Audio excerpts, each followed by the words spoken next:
तुम्ही एन्क्वायरीसाठी घेतलं का तो गायब झालाय, हे सगळे प्रश्न आपल्याला तिथं पडू शकतात. एन्क्वायरी कुठंच नाही चालली म्हणून आम्हाला आमच्या लेवलला माझ्या काकासाठी आमच्या दादासाठी या सगळ्या गोष्टी करायला लागतात.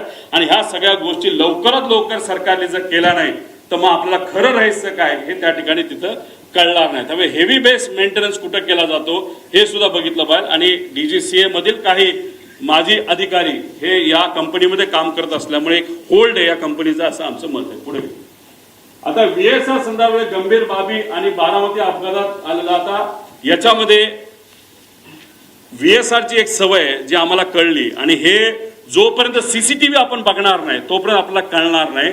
तर हे लोक काय करायचे नाही तर करतात, तर हे कॅन असतात विमानाचे, जसं दादा ज्या विमानामध्ये बसलेले मागे मी म्हणलो तो बॅग ठेवायची जागा, दादा खूप जास्त लांब जाणार नव्हते, त्यामुळे ह्यांना एक सवय त्यांच्याच एका अधिकाऱ्याने आणि पायलटने मला सांगितलंय, आम्ही कॅन एक्स्ट्रा इल्लीगल आहे, DGCA अलाव करत नाहीत.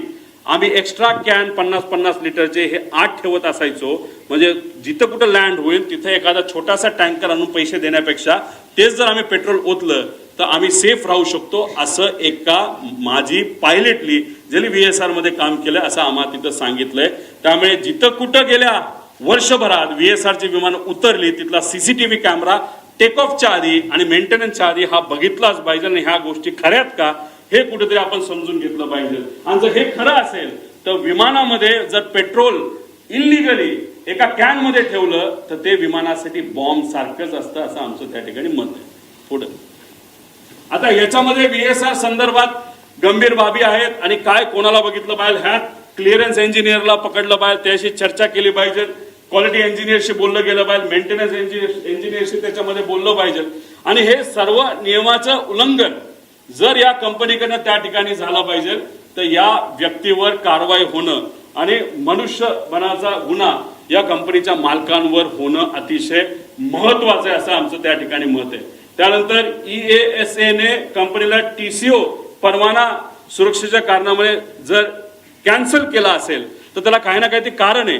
आणि असं आहे की हे EASA ही जी युरोपियन कंपनी त्यांनी ऑलरेडी एक कॉपी DGCA ला पाठवलेली आहे. त्यामुळे DGCA ला मला विचारायचं आहे की ही कॉपी तुमच्याकडे येऊन सुद्धा तुमच्याकडे ती दिल्या गेल्यानंतर सुद्धा तुम्ही VSR ला का ऑपरेटिंग टर्म्स मध्ये ठेवलं, का त्याचा तुम्ही परवाना रद्द नाही केला, असा प्रश्न एक पुतण्या ज्याने काकाला त्या ठिकाणी घालवलेला आहे त्याचा, त्या पुतण्याचा आणि एका कार्यकर्त्याचा त्या ठिकाणी आमचा प्रश्न आहे. आणि एवढं मोठं घात असून सुद्धा आता सुद्धा मुख्यमंत्री आणि दुसरे उपमुख्यमंत्री आणि बाकी नेते अजून सुद्धा VSR कंपनीच्या माध्यमातून ट्रॅव्हल करतायत, विमानातून त्या ठिकाणी ते जात आहेत, हे अतिशय घातक आहे. त्यामुळे या बाबतीची नोंद सरकारने तिथं घेणं फार महत्वाचं आहे. आता तुम्ही म्हणाल हे जे आहे हे काय, एक ग्रुप असतो, सर्व मंत्र्यांकडे 2 ग्रुप असतात, ते ग्रुपचं नाव ते वेगवेगळे ठेवू शकतात, पण एक साई एव्हिएशन नावाची कंपनी, एरो नावाची कंपनी. आता इथं मी GR तुम्हाला दिल्यानंतर तुम्हाला लागलं तर आम्ही तिथं देऊ.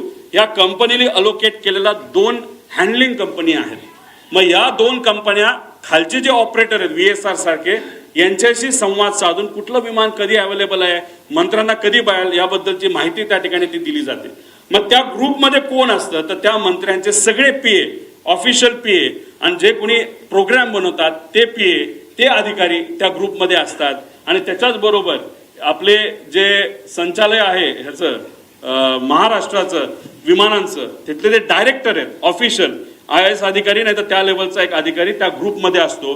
त्या ग्रुपमध्ये टाकलं जातं की उद्या जसं 27 जानेवारी 2026 ला 8 वाजता मुंबई ते बारामती अजित पवारांना जायचं असं ग्रुपमध्ये. आणि एरोचा टाइम होता 1 ते 15 हे साईसाठी होतं, 16 ते 31 तारखेपर्यंत एरोच्या ग्रुपमध्ये हा मेसेज टाकला. हे कोण क्रिस्टोफर नावाचा जो कुणी तिथला मॅनेजर आहे का ओनर आहे त्याने टाकलं नोटेड सर. तो झालं 7:13 आणि 7:14 संध्याकाळी. म्हणजे जे काही लोक म्हणतात दादा हे विमानाने जाणारच होते, हे प्री प्लॅन्ड होतं, असं अजिबात नाही. आदल्या दिवशी संध्याकाळी 27 तारखेला संध्याकाळी 7:13 वाजता ठरलं की अरे आता खूपच उशीर झालेला आहे, आता उद्या विमानाला गेल्याशिवाय गत्यंतर नाही. नाहीतर दादा गाडीली जे काय प्लॅनिंग केलं होतं, तुम्ही तिथला सीसीटीव्ही बघा देवगिरीचा, तिथं तुम्हाला दिसेल सगळ्या गाडी या लाईनीमध्ये लागल्या होत्या. दादाचा अंदाज होता 5, 5:30 ते 6 पर्यंत आपल्याला गाडीली पुण्यापर्यंत जायचं आणि पुण्यातून बारामतीला गाडीली त्या ठिकाणी जायचं.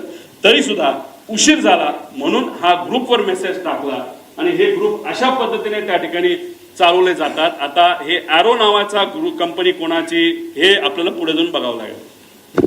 आता हे ॲरो कंपनी आहे, सरकारची विमाने बुक करण्यासाठी ही काम करते. ह्याचा जो हँडलर आहे, आता तो कोण आहे आपल्याला शोधावा लागणार आहे. त्याचं फार वजन आहे एअरपोर्टवर, तो म्हणेल तसं तिथं काम केलं जातं असं माझं मत आहे. ही कंपनी कोणाची आपल्याला बघायला, एक कंपनीचा डायरेक्टर जो आहे तो पतंजली कंपनीमध्ये सुद्धा डायरेक्टर असं आम्हाला कळालं. पण आम्ही खूप खोलात गेलो असं नाही. ज्याला कोणाला बघायचं असेल ना, तर ह्या ज्या इन्व्हेस्टिगेशन एजन्सीज आहेत त्यांनी सुद्धा ॲरोकडे लक्ष देण्याची जरूरत आहे. आता पुढे जाऊन तुम्हाला सांगतो त्या ग्रुपवर काय चर्चा झाली होती, पुढे घ्या. आता हा प्रश्न आहे, घातपात आहे का? मला सुद्धा शंका आहे की कदाचित हे घातपात असू शकतं. का तर हे पुढच्या काही स्लाइड्स मध्ये मी आपल्या सर्वांना सांगतो. आता याच्यामध्ये आम्ही जेव्हा हा रिसर्च करत होतो, चर्चा करत होतो, ते एक सिक्युरिटी एरियामध्ये काम केलेला व्यक्ती, माजी अधिकारी, तो माझ्याकडे आला. त्याने मला सांगितलं, तुला इस्रायल माहिती का? मी म्हटलं माहितीये. तुला मग मोसाद माहिती का? म्हटलं माहितीये. मग त्याचं काय? ते म्हणले हे पुस्तक बघ. मी म्हणलं बर, मग या पुस्तकाचं काय? ते म्हणले त्या पेजवर तू जा आणि त्या पेजवर एक लाईन आहे, ती लाईन तू त्या ठिकाणी वाच. ती कुठली लाईन आहे? ती ही लाईन आहे. आता डेगन नावाचा जो माणूस आहे तो एक एजंट आहे. एजंट म्हणजे कोण? जो एखाद्या व्यक्तीला असॅसिनेट नाहीतर एखाद्या व्यक्तीला मारायचं असेल प्लॅनिंगली, तर हा तो डेगन नावाचा एजंट आहे. त्याचा सगळ्यात उत्कृष्ट पद्धत मारायची काय असते त्या डेगन नावाच्या पुस्तकात दिलेलं आहे की sometimes it's most effective to kill the driver and that's that. त्याचा अर्थ की एखाद्या व्यक्तीला आपल्याला जर मारायचं असेल तर सगळ्यात सोपा मार्ग कुठला असेल तर त्या व्यक्तीचा जो चालक आहे त्याला जर आपण मारलं तर विषय संपला. आता गाडीत असेल तर ड्रायव्हर, मोटरसायकलला असेल तर रायडर आणि विमानात असेल तर पायलट, असं म्हणायला काय हरकत आहे. पुढं आता घातपात, आता ही राज्यभरात चर्चा आहे. ह्याच्या खोलात जावं लागेल, ह्याच्या डिटेलमध्ये जाऊन माहिती घ्यावी लागेल, रिसर्च करावं लागेल.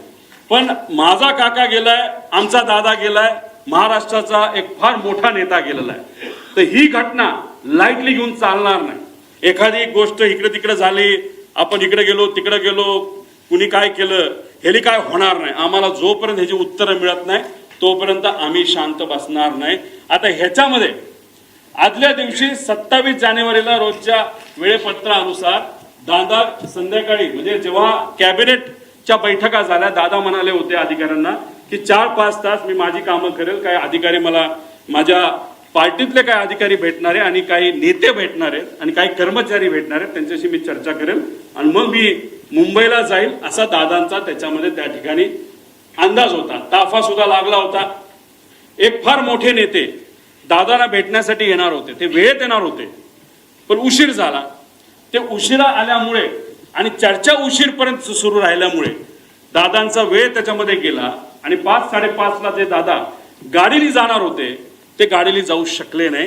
त्यांना पर्याय राहिला नाही, त्यांना विमान बुक करावं लागलं आणि म्हणून 7:13